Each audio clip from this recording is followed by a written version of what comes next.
100-day challenge for FN and SMC trading, day 23. So ഇന്ന് നമ്മൾ നോക്കാൻ വേണ്ടി പോകുന്നത് എൻ്റെ ഒരു SL അടിച്ചിട്ടുള്ള ട്രേഡാണ്.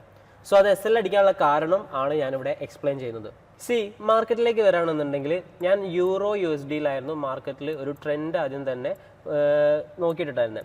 ഈ ഒരു ട്രെൻഡ് എന്ന് പറയുന്നത് 4 hour ടൈം ഫ്രെയിമിലും 1 hour ടൈം ഫ്രെയിമിലും പ്രോപ്പർ ആയിട്ടുള്ള ഒരു ഡൗൺ ട്രെൻഡാണ് മാർക്കറ്റ് കണ്ടിന്യൂ ചെയ്തുകൊണ്ടിരിക്കുന്നത്. സോ അതുകൊണ്ട് തന്നെ ഞാൻ പ്ലോട്ട് ചെയ്തിട്ടുണ്ടായിരുന്നത് ആക്ച്വലി ഇതിപ്പോൾ 1 hour ടൈം ഫ്രെയിമാണ്. 4 hour ടൈം ഫ്രെയിമിൽ പ്ലോട്ട് ചെയ്തിട്ടുണ്ടായിരുന്ന ഒരു സോൺ എന്ന് പറയുന്നത് ഇതായിരുന്നു.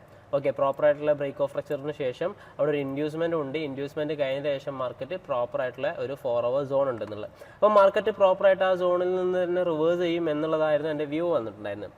സോ അതിനുശേഷം ഞാനിവിടെ ലോവർ ടൈം ഫ്രെയിമിലേക്ക് മാർക്കറ്റിനെ കൺവേർട്ട് ചെയ്തിട്ടുണ്ടായിരുന്നു. ലോവർ ടൈം ഫ്രെയിം എന്ന് പറഞ്ഞാൽ ഞാൻ എൻട്രി എടുക്കുന്നത് നോർമലി ഒരു എൻട്രി എടുക്കുന്ന ടൈം ഫ്രെയിം എന്ന് പറഞ്ഞാൽ 5 minute ആണ്. സോ എനിക്കിവിടെ 2 ഓപ്ഷൻ ആയിരുന്നു ഉണ്ടായിരുന്നത്.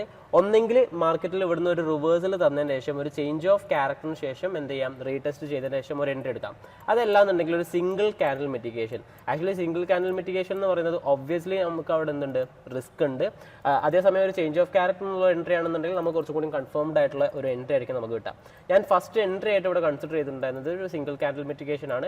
മാർക്കറ്റ് ഈ സോണിലേക്ക് എൻട്രി ചെയ്തു, ഒരു റിവേഴ്സൽ, ഒരു താഴോട്ടുള്ള ഒരു പുഷ് കാണിച്ചു. ദെൻ പുഷ് സ്റ്റാർട്ട് ചെയ്തിട്ടുള്ള ഒരു ക്യാൻഡിൽ നിന്ന് ഞാൻ എന്ത് ചെയ്തു, അവിടുന്ന് ഒരു എൻട്രി എടുത്തു. മാർക്കറ്റ് അത്യാവശ്യം നല്ല രീതിയിലൊക്കെ താഴോട്ട് പുഷ് ചെയ്തിട്ടായിരുന്നു. ഈവൻ ഞാനൊരു $50 പ്രോഫിറ്റിലേക്ക് എത്തിയതായിരുന്നു. എൻ്റെ ടോട്ടൽ ടാർഗറ്റ് എന്ന് പറയുന്നത് ഒരു $200 ആയിരുന്നു.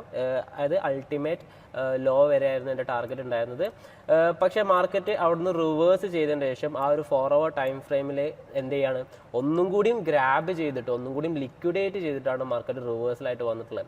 ഈവൻ നിങ്ങൾക്ക് ശ്രദ്ധിച്ചാൽ മനസ്സിലാവും, ഞാൻ ചേഞ്ച് ഓഫ് ക്യാരക്ടറിന് വേണ്ടി വെയിറ്റ് ചെയ്തിട്ടുണ്ടായിരുന്നു എന്നുണ്ടെങ്കിൽ എനിക്ക് എന്ത് ചെയ്യില്ല, ഇവിടുന്ന് എൻട്രി പോലും കിട്ടില്ലായിരുന്നു. മാർക്കറ്റിൽ അവിടെ റീടെസ്റ്റ് നടത്താതാണ് എന്ത് ചെയ്തിട്ടുള്ളത്, ആ ഒരു 4 hour ടൈം ഫ്രെയിമിൽ നിന്ന് മാർക്കറ്റ് താഴോട്ട് വന്നിട്ടുള്ളത്.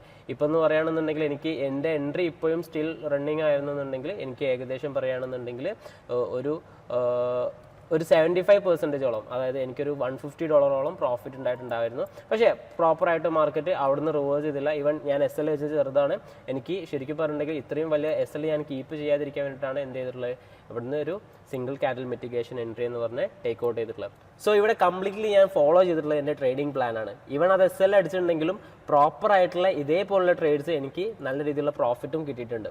ആക്ച്വലി ഈ പ്രോഫിറ്റ് മേക്ക് ചെയ്യുന്ന ട്രേഡ്സിനേക്കാൾ നമുക്ക് ലെസൺസ് ലേൺ ചെയ്യാൻ വേണ്ടി പറ്റുക തീർച്ചയായിട്ടും നമ്മൾ ലോസ് മേക്ക് ചെയ്യുന്ന ട്രേഡ്സിനാണ്. സോ നിങ്ങൾക്ക് ഇത് മനസ്സിലായിട്ടുണ്ടെന്ന് വിചാരിക്കുന്നു. That's 1 minute. See you tomorrow.